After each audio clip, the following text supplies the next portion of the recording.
What's up everyone, from Moments here. In this video, I will show you how to run diagnostics on iPhone.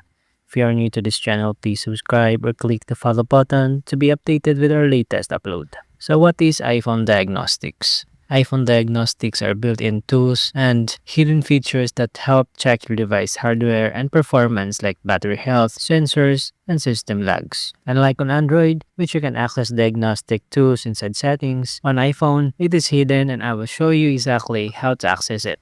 Now on your iPhone, the first thing that we need to do is to turn it off.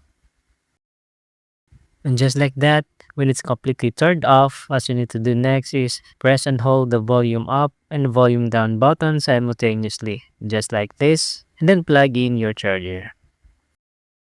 Wait for the Apple logo to appear, and then let go of the two volume buttons, okay? And then wait again until the diagnostic and repair screen will appear. Just like that, you've successfully run the diagnostics on your iPhone. Now please take note that this only runs on the latest iPhones, like from iPhone 11 and above.